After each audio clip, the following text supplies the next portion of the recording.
Hey you guys, it's Sydney here, and today we're back with another episode of CBP Voice. This is episode 4. Stop waiting for someone to bring you flowers. Let's get into it. Okay. So we've covered a bit of ground together over these past few episodes, and I want to do a quick recap before we get into today's episode because they're all connected. Episode 1, we talked about my story, how I got here, what I went through, all of it. In episode 2, we talked about the thief of joy, which is comparison, and why understanding that you are the only you who will ever exist and that matters so much. Number 3, we talked about the system, why everyone is so drained and why the burnt out feelings and exhaustion you feel is not your fault. So if you've been following along, you might be sitting here thinking, what now? What do I do with this information? Where do I start my change? Well, for me, the answer was joy, and specifically to stop waiting for someone else to bring it to me and create it for myself. That is what today's episode is going to be about.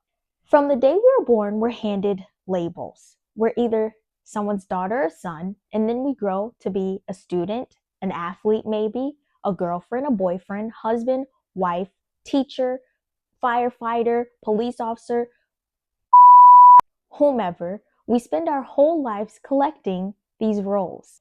And somewhere in the middle of becoming all of these roles for everyone else, we lose track of who we are. A human being who is okay to exist without any titles. Think about it. Even the way we celebrate reflects that. We have Mother's Day, Father's Day, our birthday, graduation, a promotion. Almost every celebration we have tied to a role, a title, or a label. We're often always honoring what someone does and not just who they are. And then there's holidays. And I want to say this because I think it's worth sitting with. The holidays we have been given are largely built around consumption and boosting the economy. They often facilitate the times we feel it's okay to gather, to celebrate, to exchange, or feel love. What that does, and whether it's intentional or not, it trains us to wait, to hold joy in reserve until the calendar gives us permission. Your birthday, Christmas, Valentine's Day, Thanksgiving, St. Patty's Day, any holiday becomes the only time you allow yourself to be seen, celebrated, or supported. And in between those times, life just keeps going. Ordinary and uncelebrated, like the in-betweens don't matter. However, that random Tuesday is your life. That Wednesday where you feel like nothing special is happening is still your life. Every day in between is your life. And if you only allow yourself to feel joy for specific occasions or when the time arrives, you will spend your entire life in the waiting room. Scientific note, when you are constantly living in a state of, when this happens, I'll be happy, it keeps your cortisol levels elevated and it reinforces the pattern of lack within your life. Now, I want to talk to my ladies for a second because there's a specific layer of this conversation that I think hits deeper for us, but if you're a man, you're more than welcome to listen and stay. I encourage everyone to listen and stay through the whole thing, But, of course, growing up as a female, women, we watch fairy tales. And from the time we're little girls, we're sold stories. We're sold a story to find love, and that this love will be the fulfilling light of our life. That is a fantasy we're sold. And I want to say this carefully and clearly. And I want to say this clearly because fantasy belongs in fiction. And fiction falls under the category of not being real. Therefore, us females grow up chasing after fairy tales that will never be real. Essentially understanding that we grew up in a way chasing something that was never designed to happen the way they told us it would. And so we wait. We wait for the relationship that looks like the movie. We wait for the person we feel is finally going to see us the way we deserve to be seen. We wait for someone to bring us our flowers. And every time that does not arrive how we imagined, we're crushed. And 9 times out of 10, it's not from the disappointment, but because we had finally been counting on the external thing to deliver what we've been waiting for our entire lives. I live this. I know exactly what this feels like. When I tore my hamstring and in my healing, I had to find joy for myself because there was no one else around. And in that, I had learned the joy that I'd been searching for my entire life resided within me. The love that I had been craving was the love that I already had so deeply within myself. I had just not learned how to give it to myself yet. And the moment I actually started doing it, giving that joy and love to myself and not just saying it, that is when everything changed. So, what does creating joy for yourself actually look like? Because I feel like when people hear that, it sounds like something off of a motivational poster, but it's not. It is, but let me make it real for you. When I was in my healing, as I said, I had no income, I could barely walk, I had nothing. And after weeks of feeling sorry for myself, I decided I had to create joy. If I had no income, if I had no ability to even go anywhere, how could I find joy? So, within the hardest season of my life, I made a decision. That's when I got into yoga. That is when I got into research. That is when I got into so many things you see now. And that is how I built this company. Now, it sounds simple, but for me, that was a big deal because flowers had always been something I received from someone else. A relationship, a relative, congratulations. Flowers typically were always tied to an occasion or someone else. And in that, I decided why? Why do I have to wait for someone to buy me flowers when I can just buy them myself? So I did.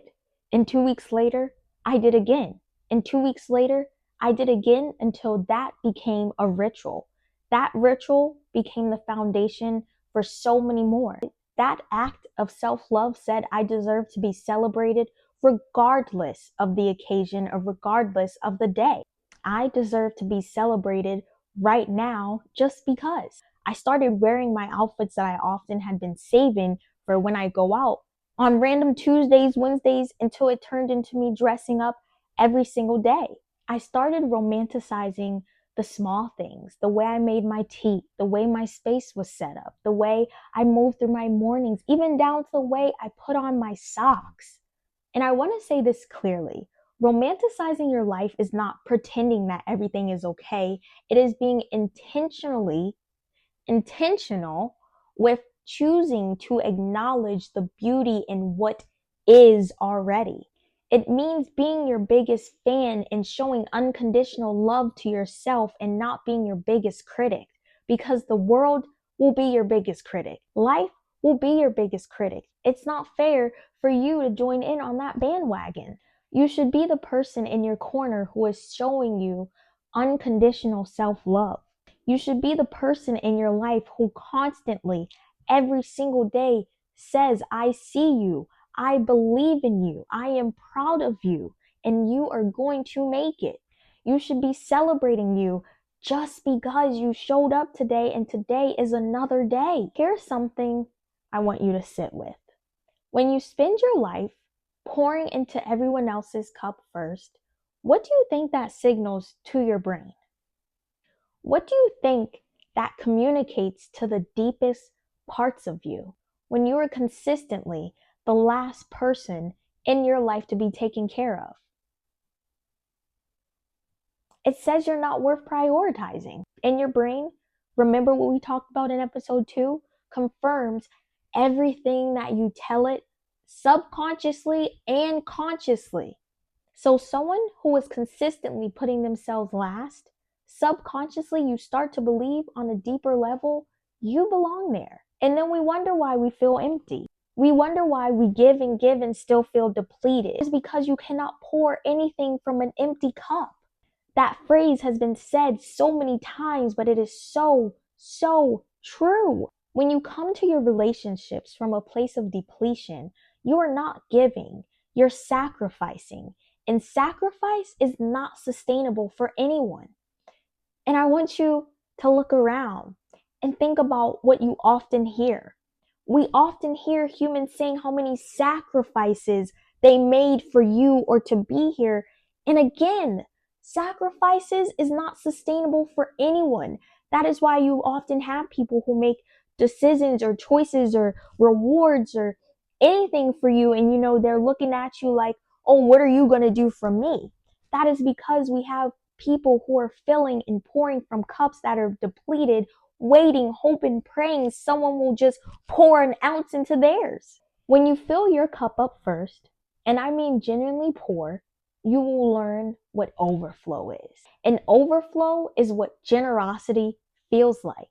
It's effortless, it's abundant, and it does not deplete you because you're not coming from a state of lack or empty. You're coming from a space that is fulfilled and full. Think about it. When someone checks on you randomly, how does that feel? No occasion, no reason, just texting you to say they care or miss you. What does that do? Now imagine moving through your entire life with that feeling, because when you have so much to give to yourself, it starts to naturally pour out in others. Your relationships turn into, I want to be here. Your everyday life turns into, I want to live this life. Life starts to look up when you take charge and control of creating the joy that we often wait for. And while we're talking about this, I want to talk about something that is a culture that is actively rising, and it's called bed rotting. It's been sold to us as self-care or marketed as this act of being okay. And if I'm being real with you, it is not. The idea that rest looks like scrolling in your bed for hours on end is depletion and consumption. It's leaving you feeling worse. When you spend hours scrolling, you're comparing your life to other people's highlights. You are consuming other people's joy instead of creating your own. You're not using that time that you have to enrich and feel good. You're filling that space with junk and crap instead of something that could actually enrich and fulfill you. A lot of people often say they don't have time for joy, but I want to challenge you with something. Mark and track how many hours you scroll in a day, then in a week. After you do that, there's your time. You have time. We have just been persuaded to spend it in ways that do not serve us any good. Joy doesn't require money. And when I was in my healing with no income, I had to find ways to create joy with no money. I then got into reading. I got into yoga. Sculpting my body became something that has brought me immense joy. I got into cooking, baking, reading, so many little exercises and hobbies we often have abandoned because of these. I found joy in learning things that made me feel better. Heck, again, I created this company. So I want to say this again. Joy, it's not a reward. It's not something you earn by achieving enough or being loved enough or waiting long enough. Joy is a choice. It's a practice. It's something you have to create intentionally every single day from exactly where you are. Look around in your life right now. Can you find it anywhere? If yes, do more of that. And if your answer was no, do not mask, do not pretend. Sit with that. Ask yourself, why? Why am I unable to find joy in my life? And what can I do to change that? Because a life without joy is not one to accept, but one to change. One decision to find joy when I felt like I had none led to two. Two then became a practice. A practice has now become the life that I love and am genuinely living now. One of immense community, abundance, overflow, and pure joy. You come into this world alone, you will leave alone. So while you are here, fill it. Fill it with the things you love. Fill it with people who enrich and pour into you. Fill it with hobbies and activities that charge you. Fill it with food that nourishes you. Fill it with movement that empowers you. Fill it with things that help you grow and reach and attain the life you know you were put here to live. Fill it with small daily rituals that say to yourself, I am here. I deserve to be celebrated. I am seen. I am loved. I am enriched. I am here. I am abundant. I am powerful. I am whatever I want. I am worth celebrating today and every day, not just my birthday. Stop waiting for someone to bring you flowers and bring them to yourself. This is Chaos Before Peace, Ep.04, and I hope you guys enjoyed. Leave some comments down below, your favorite parts. I am actively in a space now of trying to come up with ways to get Chaos Before Peace more engaging so that these podcast episodes feel like conversations and like people are actually learning and not just me talking. So stay tuned for tomorrow over at the CBP Instagram, cbp.core, or at my personal Instagram, Sydney Anaya. I am dropping a very, very big announcement, one that is going to be so fun for everyone involved, and I am so excited. But until then, I hope you enjoyed this episode. I hope you learned something this episode, and I hope you stay fly and with it.